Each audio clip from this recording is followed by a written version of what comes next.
São Paulo tem uma chaga humanitária que é a Cracolândia, bem no centro de São Paulo. E o próprio centro de São Paulo mesmo, degradado como está, é um desafio para o prefeito que virá aí.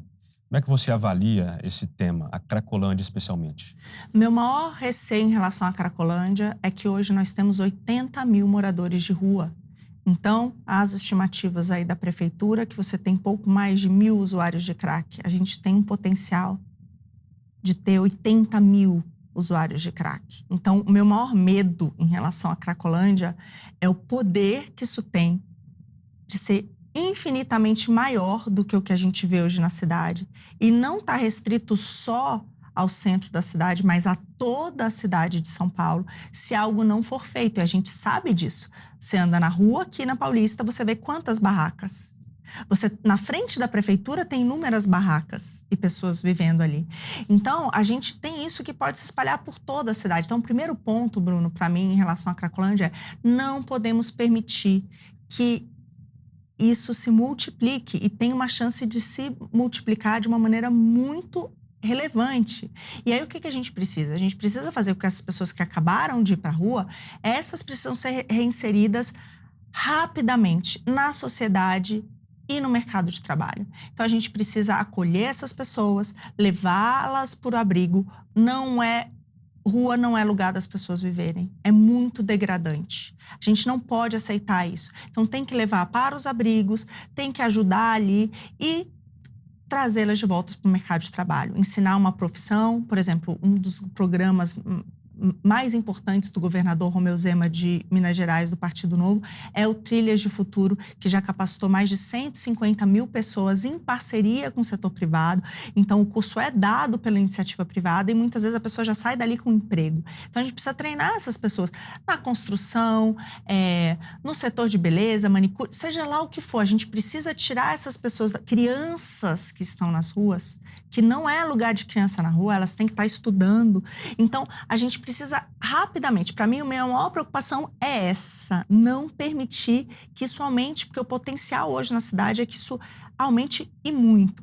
E para a questão das pessoas que já estão numa situação de usuários de droga há muito tempo, eu vi uma entrevista recente do Derrite, em que ele diz que e os estudos mostram isso também, que cerca de 2 em cada 3, né, a gente tem ali de pessoas que estão há mais de 5 anos, são pessoas que estão há muito tempo. Então, nesse caso, eu defendo a internação compulsória, que já é permitida por lei e que a gente pode fazer. Óbvio, não é interna de qualquer jeito. Você dá um acolhimento, mas também um tratamento dessas pessoas, um tratamento psiquiátrico para que elas possam, de fato, não usarem mais, né? Então, eu acho que isso é muito importante. Elas não respondem mais por si. Algo precisa ser feito. Outro ponto também importante nessa entrevista que eu vi é que 60% desses usuários são pessoas que têm passagem ou são procurados pela polícia. Então, é um problema grave de segurança também. E, por fim, a gente está aqui falando dos usuários. Mas o crime organizado? Como é que a gente tolera o crime organizado e a venda de drogas na nossa cidade a céu aberto, que é o que acontece hoje no centro da cidade, mas não só no centro da cidade. Eu fui chamada pelos moradores, por exemplo, do Bom Retiro. A ponte toda do Cruzeiro do Sul não tem mais passagem de pedestre porque virou um ponto de tráfico de drogas.